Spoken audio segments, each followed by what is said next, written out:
lá no livro de Êxodo. Livro de Êxodo. Segundo livro da Bíblia. Livro de Êxodo, segundo livro da Bíblia. Êxodo capítulo 3. Êxodo capítulo de número 3. Êxodo 3. Quem encontrou pode dizer achei. Quem não encontrou, diga me ajude. Se não achar Êxodo, o caso é sério, viu, irmãos? O problema está grande. Tá longe da Escritura. Vamos ficar de pé. Êxodo capítulo 3. Êxodo capítulo 3. Nós vamos ler a palavra do Senhor até o versículo de número 9. Êxodo 3, de 1 a 9. Eu vou ler só eu até o 6 e depois os irmãos vão ler comigo numa só voz de 7 a 9. Assim diz a palavra do Senhor. Apacentava Moisés o rebanho de Jetro, seu sogro, sacerdote de Midian. E levando o rebanho para o lado ocidental do deserto, chegou ao monte de Deus, a Horebe. Apareceu-lhe o anjo do Senhor numa chama de fogo no meio de uma sarça. Moisés olhou e eis que a sarça ardia no fogo e a sarça não se consumia. Então disse consigo mesmo: irei para lá e verei essa grande maravilha, porque a sarça não se queima. Vendo o Senhor que ele se voltava para ver Deus, do meio da sarça, o chamou e disse: Moisés, Moisés. Ele respondeu: eis-me aqui. Deus continuou: não te chegues para cá. Tira a sandália dos pés, porque o lugar em que estás é terra santa. Disse mais: eu sou o Deus de teu pai, o Deus de Abraão, o Deus de Isaque e o Deus de Jacó. Moisés escondeu o rosto, porque temeu olhar para Deus. Todos. Disse ainda o Senhor: certamente vi a aflição do meu povo que está no Egito, e ouvi o seu clamor por causa dos seus exatores. Conheço-lhe o sofrimento. Por isso desci a fim de livrá-lo da mão dos egípcios e para fazê-lo subir daquela terra a uma terra boa e ampla, terra que mana leite e mel, o lugar do cananeu, do eteu, do ferezeu, do amorreu, do heveu e do jebuseu. Pois o clamor dos filhos de Israel chegou até mim, e também vejo a opressão com que os egípcios o estão oprimindo. Oremos uma vez mais, irmãos. Feche os seus olhos, nós vamos falar com o Senhor nessa noite. Mais uma vez. Pai, teu servo pastor já intercedeu por nós, mas eu queria dizer para o Senhor que nós precisamos desesperadamente de Ti. Pai, eu fico perplexo com a Tua maravilhosa iniciativa de usar homens pequenos, pecadores, falhos, para anunciar um grande Deus. Teu filho Agostinho diz para nós que é impossível que o finito possa conter o infinito. E é verdade, Senhor. Tu és infinito, Tu és ilimitado. E nós somos finitos e, além disso, pecadores, e Tu és santo. Mas Tu nos deste um grande Redentor. Um Redentor que deu sua vida na cruz do Calvário para nos salvar. Deus, e é por causa do que Jesus fez que nós temos ousadia. E entramos então no Santo dos Santos, na sala do trono. E, ó Deus, em audiência com o eterno soberano do universo, Te chamamos de Pai. Pai, nessa noite queremos dizer para o Senhor que a maior bênção que desejamos é o próprio Senhor. Deus, perdoa os pecados da Tua noiva e não nos entrega a própria sorte, mas dá-te a conhecer a nós, Senhor. Abre os nossos olhos e apresenta-te a nós para a glória e honra de Jesus nesta noite. Apresenta teu Filho amado ao teu povo e, ó Senhor, mostra-te ao teu povo, porque se tu amas ao teu povo, a maior bênção que podes dar a teu povo é conhecer a tua glória, Senhor. Então, Senhor, no nome de Jesus, Tu que deste Cristo por amor de nós, olha para nós através do Cordeiro. E, ó Deus, que a presença do Teu Espírito se perceba com graça, que o nome do Senhor seja exaltado sobre tudo e sobre todos aqui nessa noite. Que o nosso coração se aqueça com a Tua palavra. Ó Deus, e que tenhamos a plena consciência de que tudo é feito aqui para a glória e honra do nome de Jesus. Ser propício a nós pecadores. Nós te pedimos em nome de Jesus, para a glória de Jesus. Amém. Assentai-vos, amados irmãos.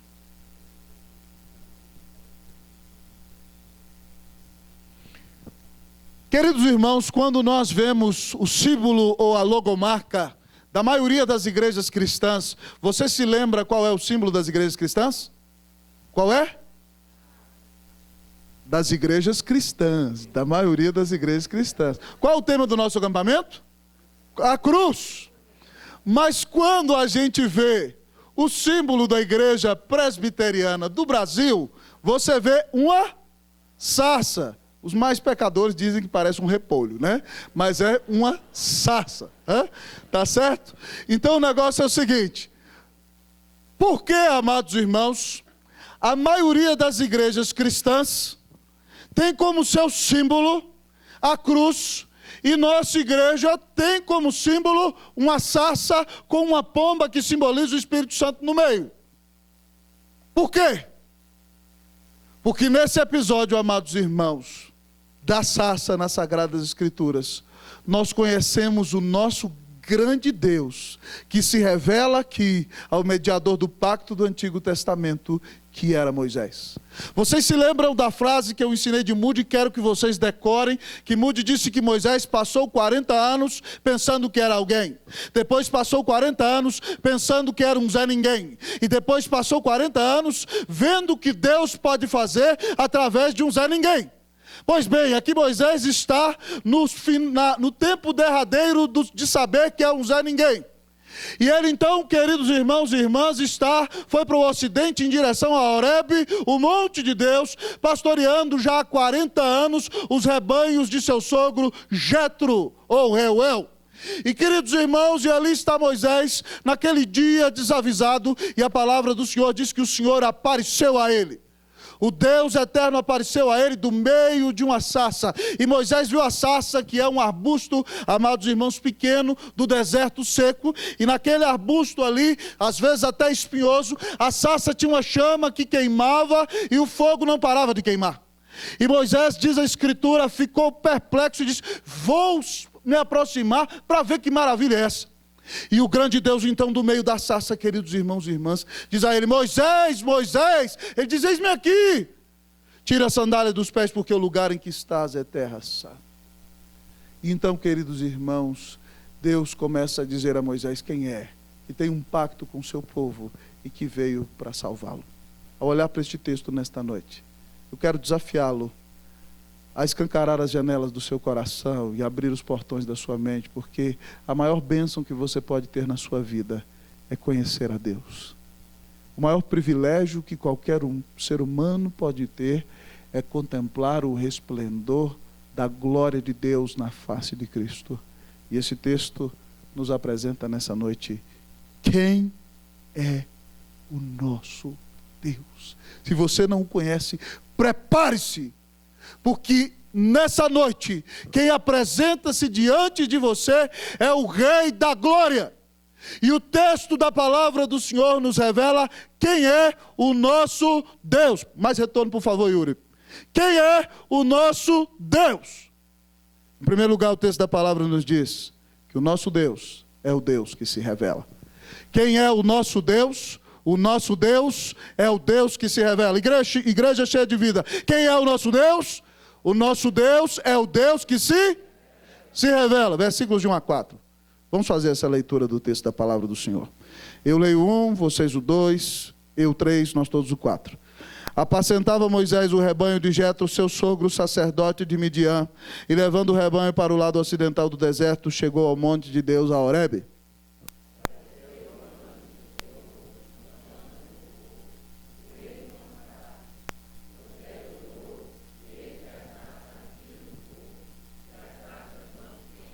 Então disse consigo mesmo: irei para lá e verei essa grande maravilha. Por que a sarça não se queima?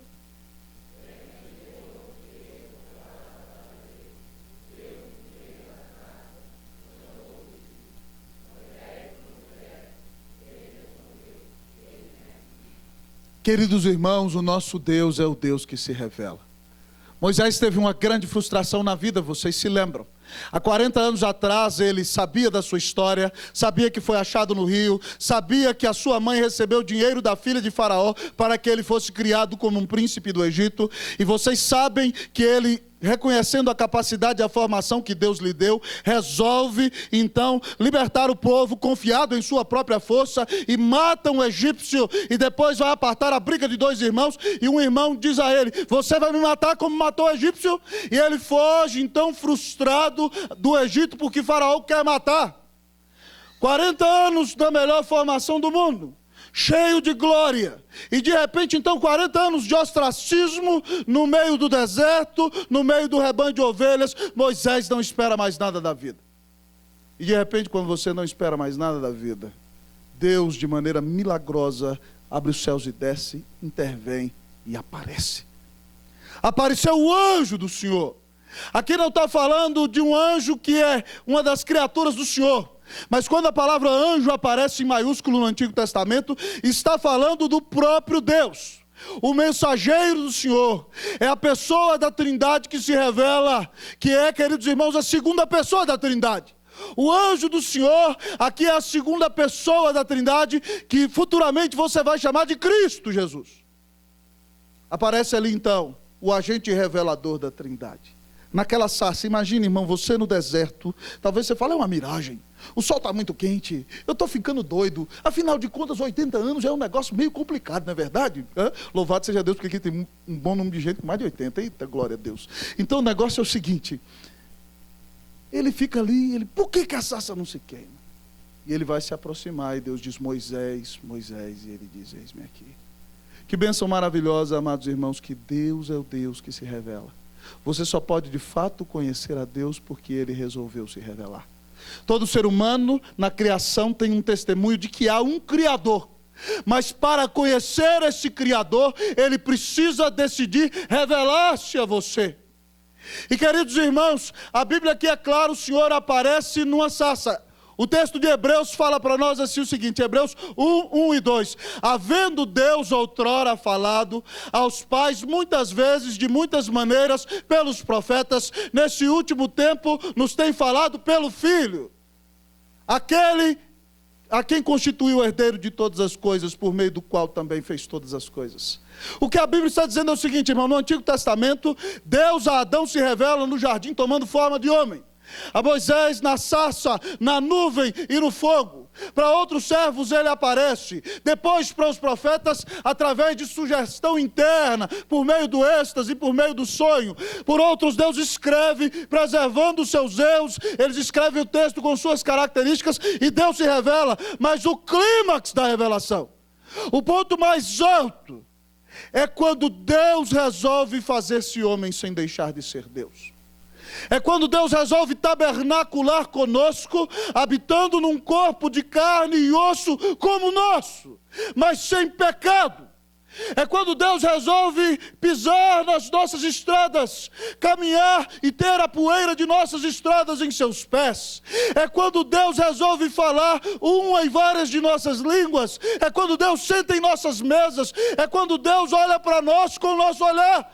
É quando Deus vai para a nossa cruz, recebendo a ira em nosso lugar. É quando o próprio Deus ressuscita na pessoa de Cristo para nos salvar. Que bênção maravilhosa, amados irmãos, que Deus se revele. E por isso que o texto diz que Ele nos falou pelo Filho, porque a partir de Mateus você tem um novo testamento do Filho. E quem fala em Mateus, Marcos, Lucas, João, Atos, Romanos, Coríntios, Gálatas, Efésios e daí até o final, é Cristo. Que privilégio, amado irmão, é que você sirva a um Deus que se revela. Que bênção preciosa. Se Deus se revela, você pode conhecê-lo. Você pode se relacionar com Ele. Ele se revela a você por meio dessa palavra que você tem em mãos. Ele fala com você por meio do poder do Espírito Santo. E Ele está aqui nessa noite dizendo a você, por meio da pregação da sua palavra, que você pode conhecê-lo. Nosso querido teólogo João Calvino dizia que todas as vezes que a palavra é pregada com fidelidade e com unção do Espírito na igreja, quem está falando não é o pastor, quem está falando é o Senhor. Outro dia eu ouvi uma citação de Martim Lutero, ele diz assim, quando eu vou à igreja, eu não ouço a voz do pastor. Quando eu vou à igreja, eu ouço a voz do meu Senhor. Você já parou para pensar que maravilha você vem aqui ouvir as Escrituras e o próprio Deus está falando com você, apesar da falibilidade do instrumento que Ele usa para pregar a sua palavra. Você pode conhecer a Deus. você pode conhecer o resplendor da glória de Deus na face de Cristo. Que bênção maravilhosa, amados irmãos. Que privilégio imenso é poder conhecer a Deus. Algum tempo atrás, amados irmãos, eu estava em um evento, fui convidado para pregar, para a liderança, queria pregar sobre ter um ministério bem-sucedido. Mas de repente, orando à noite, Deus colocou uma agonia imensa no meu coração, para pregar aquele texto do deserto que eu preguei semana passada para vocês aqui, Escola do Deserto. Eu falei, Deus, não tem nada a ver, só tem liderança, e o meu coração agoniado. No outro dia eu chego lá e obedeço a agonia, e prego o texto. Irmãos, naquele lugar, tinha pessoas naquele dia que estavam passando por um grande aperto, uma grande angústia, vivendo com pouco, entendendo que Deus é o Deus que sustentava no deserto. Havia gente que tinha tropeçado em grandes pecados e tinha entendido que Deus tinha levado para o deserto para aprender a cumprir compromissos. E eu pregando a palavra, mais uma vez, fiquei perplexo. Como Deus é um Deus que fala conosco. Se Deus é um Deus que fala com você na sua palavra, por que você não ama essa palavra? Por que você não lê essa palavra?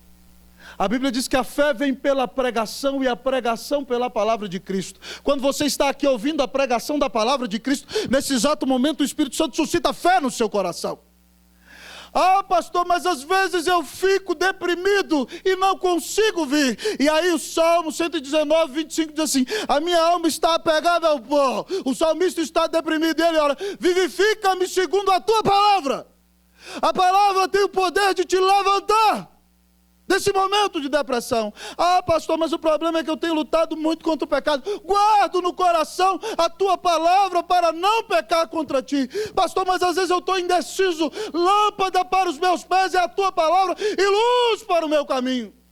Ah, pastor, mas eu precisava mesmo, era de um reavivamento. A lei do Senhor é perfeita e restaura a alma. O testemunho do Senhor é fiel e dá sabedoria aos simples. Meus queridos irmãos, nós precisamos ser um povo cheio da palavra. Nós precisamos ser um povo que ama a palavra. Nós precisamos ser um povo que tem fome e sede de Deus, para estudar a sua palavra todos os dias, para encher o coração da palavra, para ler a palavra, para querer correr para ouvir a palavra e para anunciar a palavra às pessoas que estão ao nosso redor. Ah, meus queridos irmãos, nós sempre conversamos com os presbíteros e eu digo aos irmãos, eu sonho com o dia do avivamento igual na Coreia, em que as pessoas vão chegar aqui nesse estacionamento e botar o alarme e vir correndo, porque senão não tem lugar na igreja 7 horas, por sede da palavra. Amados irmãos, na época dos puritanos na Inglaterra, houve, amados irmãos, um pregador muito abençoado, e um dia ele estava na igreja pregando sobre o amor da palavra, e Deus toma a igreja com o Espírito Santo enquanto aquele irmão prega, e eles pregando como se Deus se dirigisse ao povo e disse: eis que vos tenho dado a minha Bíblia. Vós não a tendes lido, vós não a tendes amado, vós não entendeis que vos tenho falado através da minha Bíblia, vós não abandonastes o pecado para andar com a minha palavra, vós não a ensinastes a vossos filhos, vós não a tendes lido. Eis que retiro de vós a minha palavra e a dou a outros povos, que a amem e zelem por ela. E naquele momento, amados irmãos, a presença de Deus tomou a igreja de tal maneira que o povo disse: Senhor, não retire de nós a tua Bíblia. E talvez você ache isso uma ilustração bonita, mas naquele país onde ele pregou, hoje a palavra já não é amada, já não é ouvida, e é insultada e desprezada, e o Islã tem invadido aquele país, a Inglaterra. Irmãos, Deus se revela a nós. Nós temos buscado conhecê-lo na sua palavra. Nós temos fome e sede dele, temos sido transformados por essa palavra. Deus está se apresentando a você nessa noite. Ame a sua palavra, queira lê-la, estude-a. Como disse o nosso irmão Moody, ou esse livro te afastará do pecado, ou o pecado te afastará desse livro. Que você conheça a Deus na face de Cristo, por meio do conhecimento da sua palavra. Amém? Quem é o nosso Deus? É o Deus que se revela.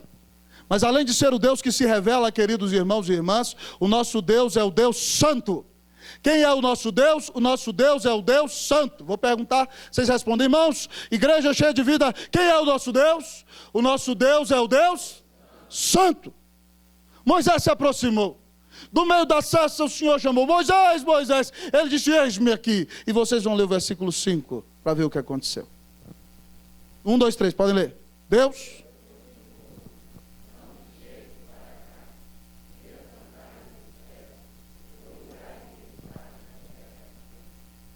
Pastor Jefferson começou com uma brincadeira aqui na igreja entre nós, os pastores, e eu gostei. Então aí, quando a gente vai entrar no gabinete um do outro, a gente tira o sapato assim, fala, vou tirar o sapato aqui, porque aqui é terra santa. Né? Mas no texto não é brincadeira não, irmãos, é algo muito sério. Deus fala assim, tira a sandália dos teus pés, porque onde você está é terra santa. Significa que a gente tem que tirar a sandália para entrar dentro da igreja? Não, amado irmão, não tem que fazer nada disso. O Novo Testamento não tem mandamento disso para você. Mas o que está dizendo ali, querido irmão, é que naquele momento Deus está se revelando. E Deus está ensinando a Moisés que há de se ter reverência com um Deus santo que não tolera o pecado. Mais um pouquinho de retorno, please.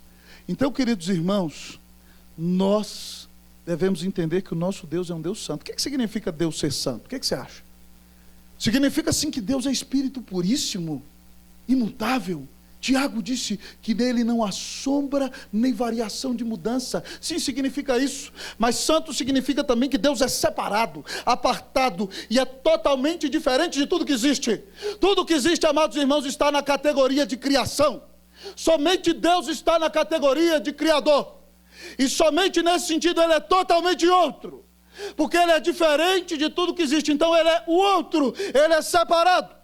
Mas além disso, significa que ele é puríssimo, que nele não há pecado e que ele não suporta a iniquidade. Meus queridos irmãos, nosso Deus é um Deus santo. E tanto assim, queridos, que no dia em que Isaías está profundamente triste, porque o rei Uzias morre. Imagine que nós tenhamos um excelente presidente, que a nossa democracia, se Deus permitisse, pudesse ser reeleito, e ele preside 52 anos. E morre.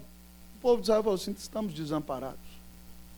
Um dos melhores reis da história de Israel, acabou tudo para nós. Uzias construiu muralhas, trouxe água para dentro de Jerusalém.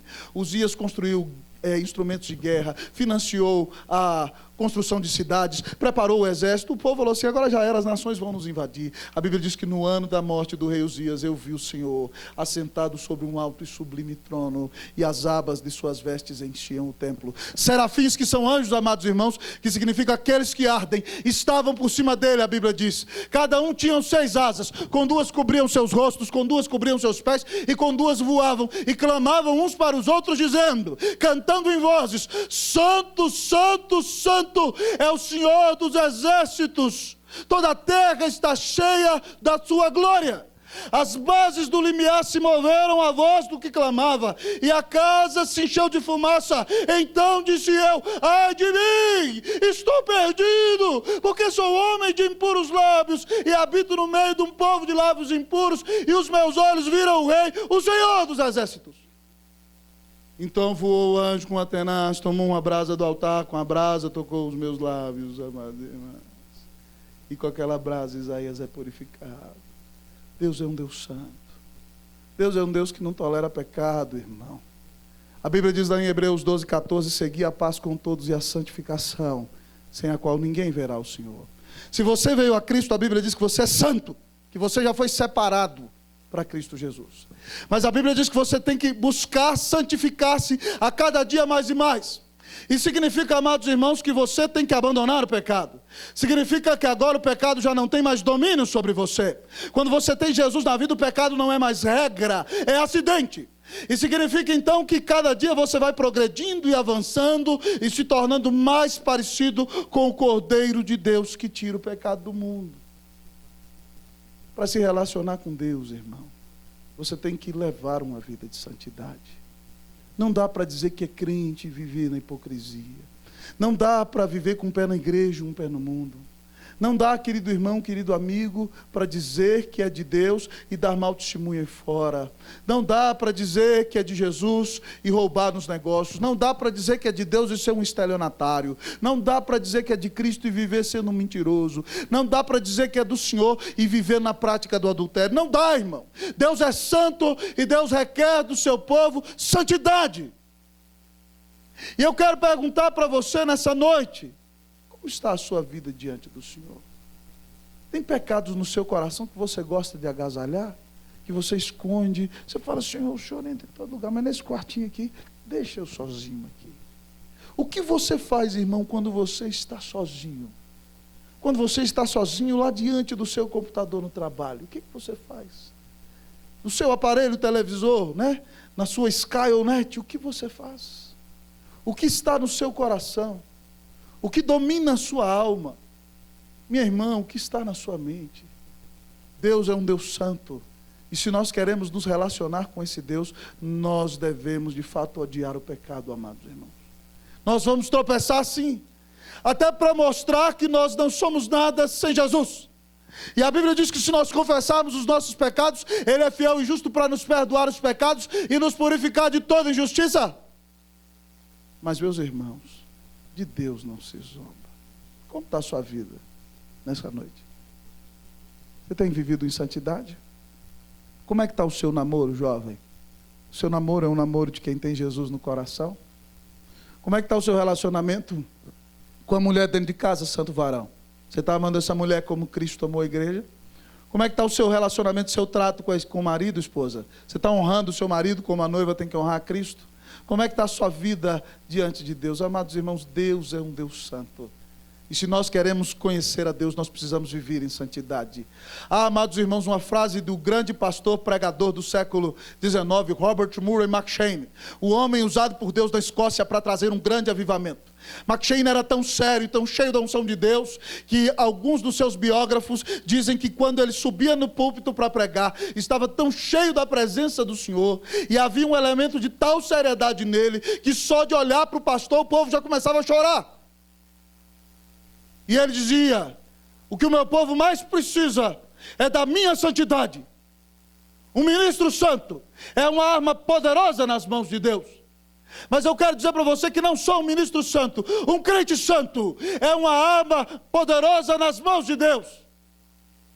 Meu irmão, preste atenção, você conhece a Jesus. Você é crente perante o mundo, você é um mestre. E a Bíblia diz que a Bíblia na história, através de Richard Baxter, diz que os pecados do mestre são os mestres do pecado. Os pecados do crente são mais hipócritas, porque ele peca contra maior conhecimento. Ele tem graça, ele sabe quem é Deus. E quando ele peca, ele age com grande disfarçatez. Como é que está a sua vida nessa noite? Eu não sei porque Deus te trouxe aqui. E nem sei porque Ele está me mandando pregar essa mensagem para você. Mas a Bíblia diz que você tem que ser santo. Então, se tem pecado dominando a sua vida, hoje é dia de confissão, hoje é dia de arrependimento, hoje é dia de conserto.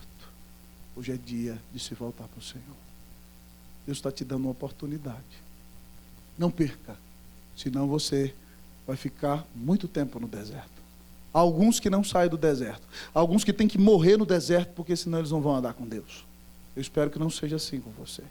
Em nome de Jesus, você busque a santidade. Pelo poder do Espírito, viva uma vida santa e obedeça a palavra para refletir a glória de Cristo Jesus, onde você estiver. Quem é o nosso Deus? É o Deus Santo. Mas em terceiro lugar, o texto diz para nós: quem é o nosso Deus? Além de ser o Deus que se revela e o Deus Santo, o nosso Deus é o Deus do pacto. Repita comigo, vamos lá? O nosso Deus é o Deus do pacto. Vamos repetir? O nosso Deus é o Deus do pacto. Queridos irmãos, eu amo esse texto da palavra. E eu me lembro, queridos, que quando eu estava pastoreando no Chile, já contei para vocês que nós pregávamos de norte a sul do Chile, dávamos as palestras do seminário de norte a sul do Chile, e às vezes, amados irmãos, as lutas eram imensas, a distância do Brasil, a saudade de casa, o contexto diferente, muitas vezes a luta contra uma igreja que estava acostumada com coisas que as igrejas brasileiras não estão, e tinha dias, amados irmãos, que eu entrava dentro daquele meu golzinho lá no Chile, e viajava e orava, orava e chorava e falava: Deus, tem misericórdia, se o Senhor não for comigo eu não vou, resplandece a tua face. E a nossa equipe ali se quebrantando e pedindo o avivamento, a intervenção do céu. E às vezes, irmãos, eu colocava um CD no carro que tinha uma música linda do Marcos Witt.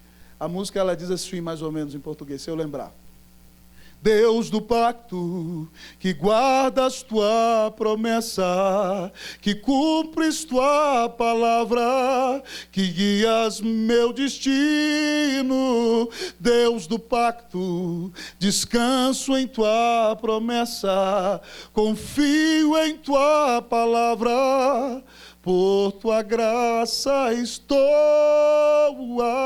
aqui. Como consolava meu coração em dias tão difíceis, saber que Deus tem um pacto comigo, tem um pacto com o seu povo. E a Moisés Deus diz, versículo 6, leiamos. Disse mais, vamos ler todos? Disse mais: eu sou o Deus de teu pai, o Deus de Abraão, o Deus de Isaque, o Deus de Jacó. Moisés escondeu o rosto, porque temeu olhar para Deus. Deus é o Deus do pacto. Ele se apresenta a Moisés: eu sou o Deus de Arão, meu filho, eu sou o Deus de teu pai, Arão, aquele lá, neto de Levi. Mas eu sou o Deus de Abraão, eu fiz um pacto com Abraão, falei: Abraão, sai da tua terra, da tua parentela, vai para o lugar que eu vou te mostrar. Vou abençoar todas as nações através de você. Falando de Jesus, o descendente de Abraão. Eu sou o Deus de Isaque, o Deus que fez um pacto com Isaque no deserto. O Deus de Jacó, que mudou o nome de Jacó naquele dia para Israel, naquele dia em que Jacó luta com Deus. E Deus se deixa vencer para se revelar, mas Jacó vai mancar todos os dias humilhado, para entender que quem tem comunhão com Deus é alguém que manca, que não confia em si mesmo. Deus se revela a Moisés como um Deus de pacto. Irmãos, Deus tem um pacto com o seu povo, que bênção maravilhosa. Esse pacto começa na eternidade, o pacto do pai com o filho. Quando o pai faz um pacto com o filho, de salvar o seu povo, escolher seu povo, e o filho teria que vir ao mundo para nos salvar. O Salmo 2:7-8 fala sobre esse pacto. Deus diz a Jesus: tu és meu filho, eu hoje te gerei. Pede-me e te darei as nações e a extremidade da terra por tua possessão. Deus prometeu para Jesus que Jesus ia morrer para salvar gente de todas as nações da terra. Ah, amados irmãos, da história, quando o homem cai em pecado, e Deus aparece então para dar a maldição à serpente, a Eva e ao homem. Deus então diz à serpente, à mulher, que o descendente da serpente, da mulher, pisaria a cabeça da serpente, e a serpente lhe morderia o calcanhar. E ali o pacto da graça se manifesta aos nossos olhos, mostrando que Jesus viria nos salvar. E, amados irmãos, depois Deus chama Abraão no pacto e fala: eu vou abençoar a tua descendência. Até hoje a descendência de Abraão é abençoada, e vou abençoar toda a terra através de você.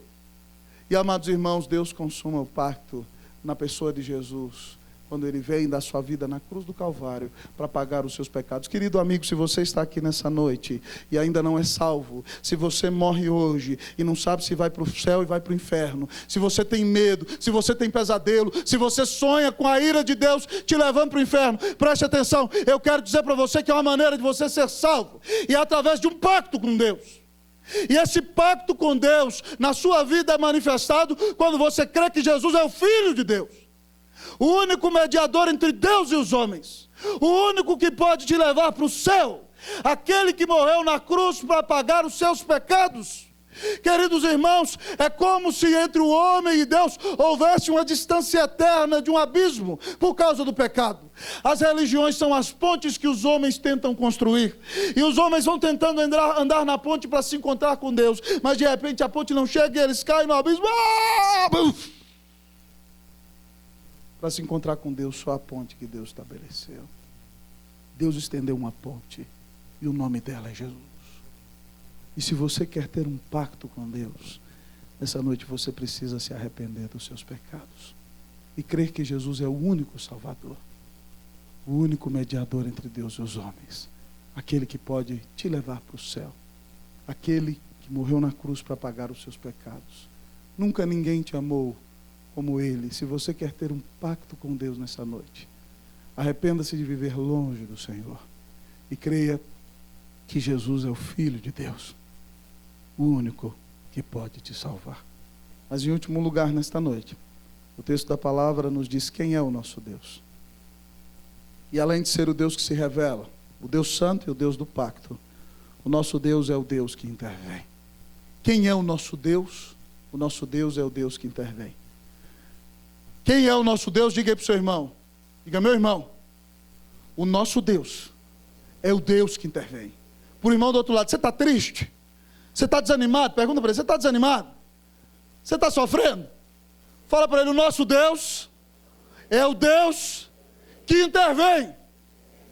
Versículos, nós vamos ler aqui a partir de agora, 7 a 9. Disse ainda o Senhor, eu vou ler o 7, vocês o 8, nós todos o 9. Disse ainda o Senhor, certamente vi a aflição do meu povo que está no Egito e ouvi o seu clamor por causa dos seus exatores, conheço-lhe o sofrimento.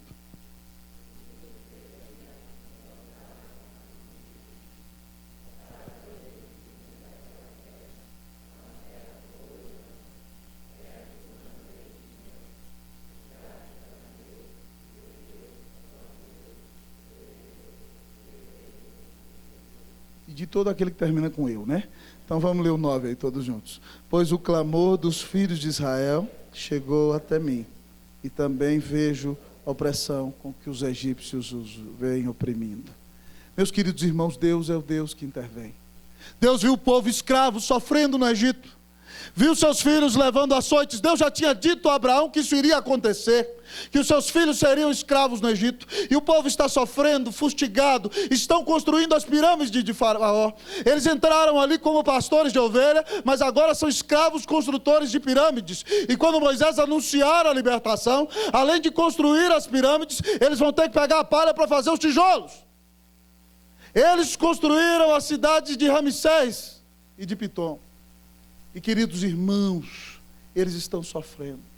E de repente então o povo está numa angústia e Deus vê o seu sofrimento. Vem chamar Moisés, Moisés vai dar milhares de desculpas, mas Deus vai usar Moisés para libertar o povo. Vai libertá-los da escravidão, vai levá-los para uma terra boa que mana leite e mel, vai cumprir a sua palavra e vai intervir com graça na história do seu povo. Esse texto aqui, amados irmãos, significa a nossa história. Deus viu que nós estávamos mortos nos nossos delitos e pecados. Deus viu que nós estávamos debaixo da ira. Deus viu que nós caminhávamos para o inferno. E Deus veio e resolveu intervir, dando o seu Filho na cruz para nos salvar, libertando-nos da morte para a vida, resgatando-nos como povo seu, ressuscitando. Jesus nos prepara para um novo céu e uma nova terra. Um lugar onde viveremos, onde não haverá pranto, nem luto, nem dor. Você não receberá a ira eterna de Deus contra o pecado no inferno. Se você crê que Jesus é o Filho de Deus, Deus vai intervir na sua história e vai te dar nova vida pelo poder do Espírito Santo. Olha, meu irmão, se Deus intervém espiritualmente para fazer tantas coisas, por que se você está sofrendo, você anda desanimado? Você recebeu uma notícia ruim, que você talvez tenha uma enfermidade, você pegou ali aquele diagnóstico médico, não aguentou até voltar no doutor, olhou para o exame e está lá, carcinoma, não sei das quantas, é câncer, seu coração gelou. Muitas vezes você estava ali projetando uma carreira na sua empresa, você diz, eu vou chegar a ser o gerente dessa empresa, e de repente o dono chama você, você fala, hoje chegou meu grande dia, e ele diz assim, você tem sido um excelente funcionário, mas como você tem o maior salário, a empresa está em crise, você está demitido. E você arranca os cabelos que não tem. Querido irmão, muitas vezes você amou alguém, dedicou sua vida a alguém, se consagrou a esse alguém, e esse alguém te desiludiu, traiu sua confiança, machucou seu coração, e aí você diz, e agora o que eu vou fazer? Você perde a vontade de viver, você perde a esperança. Às vezes você tinha um sonho, tinha um projeto, e deu com os burros na água, e aí? O que eu vou fazer? Quero dizer para você, em nome de Jesus, que há um Deus que intervém. Há um Deus que abre os céus e desce. Há um Deus que pode mudar a sua sorte. Não se desespere. Não se desanime. Deus cuida de você. Deus intervém na sua vida. Repeti semana passada Romanos 8,32. Aquele que não poupou o seu próprio filho, não nos dará graciosamente com ele todas as coisas. Lembra comigo daquele dia em que Paulo é preso em Jerusalém, Ele faz um tremendo discurso e agora parece que tudo acabou. Os judeus estão dizendo que vão o matar. Há 40 judeus que fazem uma conspirata e juram dizendo: nós não vamos comer enquanto não matarmos Paulo. O sobrinho de Paulo fica sabendo e vai falar com o chefe da fortaleza.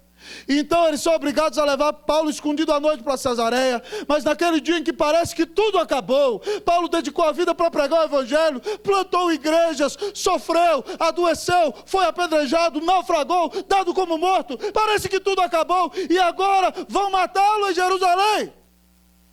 Naquele dia terrível, Paulo angustiado naquela cela.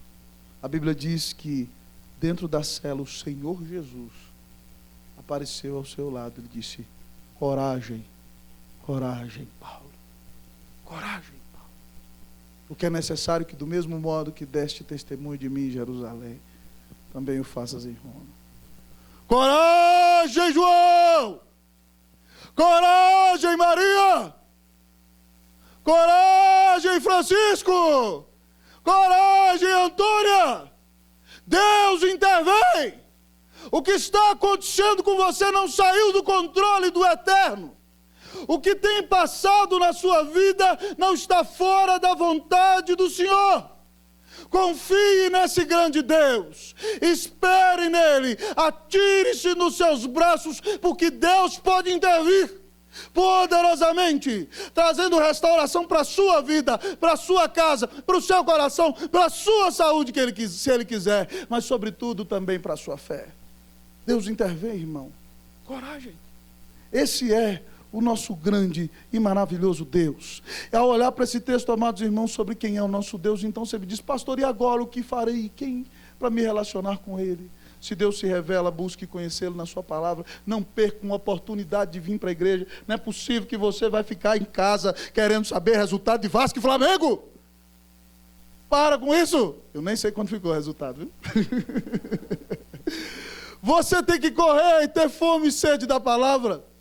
Mas se Deus é um Deus santo, meu irmão, peça a Deus para te livrar do pecado em nome de Jesus. Se Deus é um Deus do pacto, confie nele, Ele não vai te abandonar. E se Deus é o Deus que intervém, clame a Deus para que intervenha na sua vida, para que te dê fé em Cristo Jesus, para que restaure o seu coração, para que encha a sua vida de alegria. Ô meu irmão, não existe privilégio maior do que se relacionar com Deus eterno. E Ele quer dar a você o privilégio de conhecê-lo. O que você fará diante dessa proposta maravilhosa de um grande relacionamento com o Senhor? Se eu fosse você, faria como Moisés: Senhor, te rogo que me mostres a tua glória. Oremos ao Senhor.